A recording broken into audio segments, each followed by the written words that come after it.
WFTV. We're live in L.A. Wherever you may be and however you may be listening, this is Fox Sports Radio, iHeartRadio, FS1. It's good to have you here. Can I tell you, Joy Taylor's joining us. This is what always happens in sports. We like people until they win too much. Right. And then we don't like Muhammad Ali. We don't like, Andre Agassi. We don't like the Patriots. We don't like Duke basketball. We don't like the Yankees. People always find a reason not to like them. But at its core, it's not boredom because the ratings show you're still watching them. You're not bored with them. If you were bored with the Patriots, you wouldn't watch. The ratings this week were gigantic. It was the second highest rated AFC championship game. You're not bored with them. There's a jealousy, and it's fun. I was thinking about this. Just a story. Years and years ago, Joy, it was the Union Plaza. It's a little story time. We have story time music for Uncle Colin.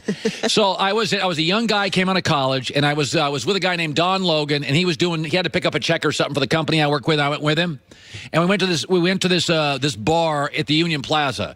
And so he goes, I'm going to go upstairs 15 minutes. So I go there, and I don't play video poker. And there was a guy, you could tell he had money, white shirt, good looking. He was Texas. He got a big, expensive watch.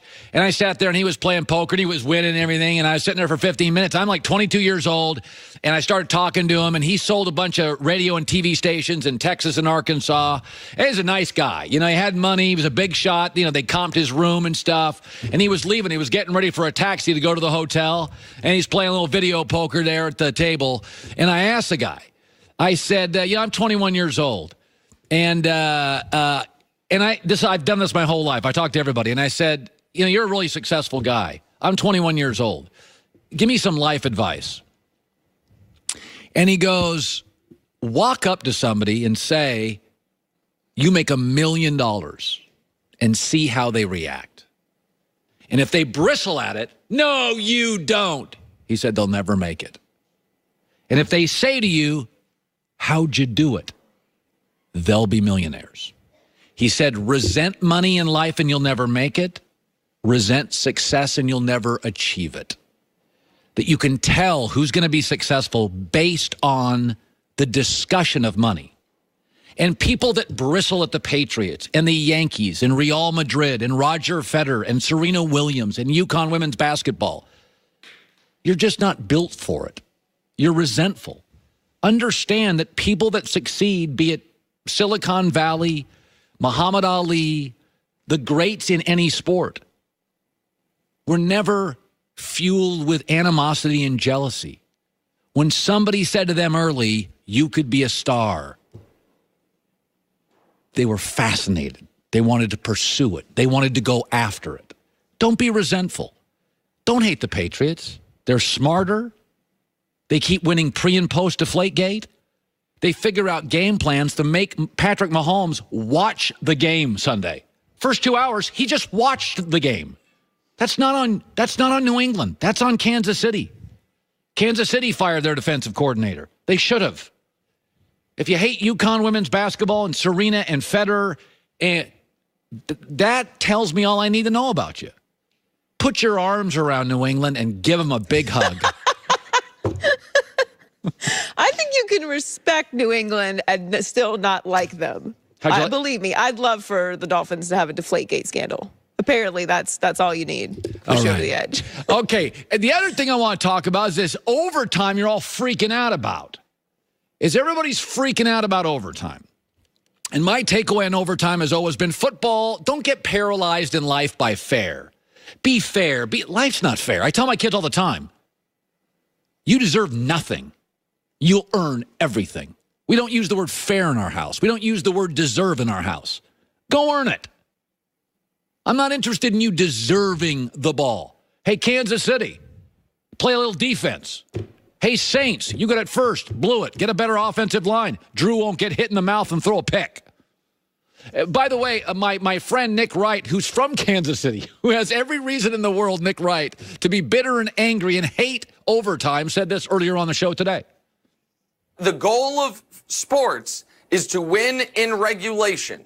If it goes to overtime, you have failed your goal. fairness goes out the window. There was nothing unfair about the way that game ended for Kansas City. They had 3 opportunities to get off the field, and they simply couldn't do it. With that, we bring in TJ Hushmanzada, over a decade in the NFL, tied for the NFL receptions in 2017, Pro Bowler. All right, let's get to this unfair overtime stuff. All right, TJ, where do you land on it? Leave it the same. I wouldn't change a thing about it. It happens because it's the playoffs, and you're like, oh, man, I wish Kansas City would have had a chance to get the ball. Just leave it as it is. It happens. If you change it and you give both teams possessions, you just go to New England-Kansas City game. New England had 94 snaps. 94. If Kansas City gets the ball and scores, New England is, in essence, going to play 2 games worth of snaps in one game. It's not college football. You only have a 53-man roster. You only have 45 guys suit up. You just don't have the bodies to do it. Tom Brady said after the game, I forget who had the game. It was CBS, so it would have been, I think, Tracy Wolfson. At one point, he came up, and Brady's the quarterback. Brady's like, I'm so tired. And I'm thinking, you're tired? How's David Andrews the center? How's Gronk the blocker? You've gone to overtime games. Yes. How many did you play in? 4-5, 3-4? I know I tied one. You did? We played Philly. Okay, so you tell me about overtime. You're just fatigued. You're done. After the game, obviously everybody showers and you go eat. And I just remember you're just sitting there eating, and as soon as you move, cramp. You just cramp up all night. And so it's an uncomfortable feeling, number one. You wake up the next day, you do feel it. And this is the playoffs. You don't want to have multiple overtimes in the playoffs. It puts that team at a disadvantage the following week. No, Jeff Fisher, I asked Jeff Fisher, the former Rams coach, about this years ago because he was on the committee. And he goes, we're trying to get this thing done fast. Like, our feeling is we played 3.5 hours, it's tied. We don't care about fair. We want it over with. And they just keep tweaking this thing. It's like this. Okay, we'll give that. He goes, ideally, you take the kickoff, run it back, and it's over. That's one play. He goes, because we, statistically, and Jeff told me this, he goes, you start looking at statistics. Overtime, longer the game goes, more injuries. And that's what the NFL has kind of moved towards, health and safety. When you can only practice once a week with pads on. I mean, guys, when I was playing in Cincinnati, we're getting IVs in practice. That's how hard practice was. I went out there drinking shakes, and they got snack breaks during practice, and things have moved towards health and safety. And so now you would basically be going backwards if you add, okay, every team now gets a possession because it's more snaps and more susceptible to have an injury. Okay, so we have Ram-Patriot Super Bowl. Joy and I talked about this last week. If you're a player, you've got to root for the Rams model because the Rams pay their players. Even if you screw up and you're a little bit of a diva, Dante Fowler and Ndamukong Suh, Marcus Peters, they'll take you. Is that the Patriots model is almost anti-player. Take a pay cut. You're part of a system. We don't even need names on the back. The Rams system, like the Eagles last year, we're going to go big in free agency. We're going to go get Golden Tate. We're going to get Michael Bennett. We don't care if you're political. Like, if I was a player, I would like the Rams model. It's good for me. It pays me. I can mess up. I can be a diva. I can make mistakes. I can get kicked out of a locker room. They'll come get me. Shouldn't you as a player want the Rams to win? Because it's a copycat league. And so Philly, I heard you talking about it last week or a couple weeks. Philly, they did it. Now the Rams. But the Rams, what they have done, they're all one-year deals technically. And Ndamukong Suh, 1 year. Good point. Aqib Talib, 1 year. Peters has, I think. But he's on his rookie contract, so it's a little different. Same thing with Dante Fowler. He's on his rookie contract. It is a little different. If it works out, they win a Super Bowl, great. I don't see Talib and Ndamukong Suh coming back next year. I agree with you. They'll both be gone.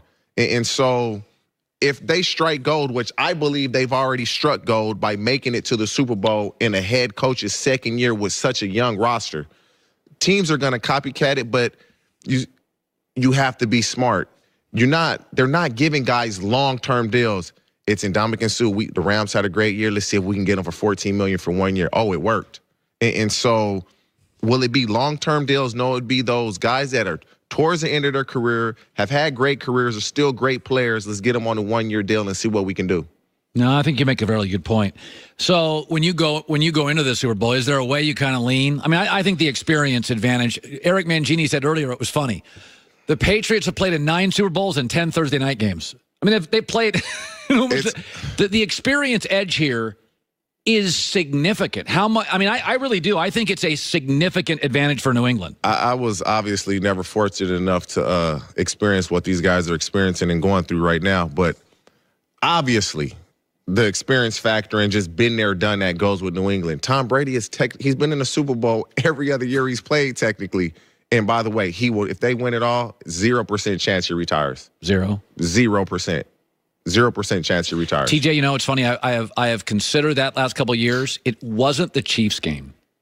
We have video of it. When I saw him against the Chargers, I was like, retire? I mean, Phillip Rivers looked old. Breeze Sunday in the second half looked old. I thought he looked so good against the Chargers. He's having fun, though. That's people don't understand to have the amount of success he's had for such a long period.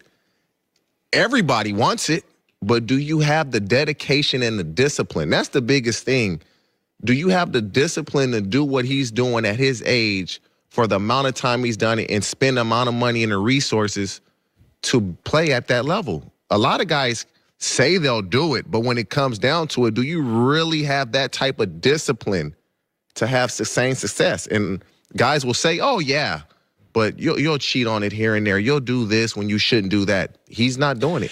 For the record, did you enjoy football at the end? I think you went to the Raiders at the very end. Did you enjoy it, or were you tired of it? No, I enjoyed it. To the very end? Yeah, and I wish I could have played longer, to be honest with you. And for me, though, I was different than a lot of guys growing up.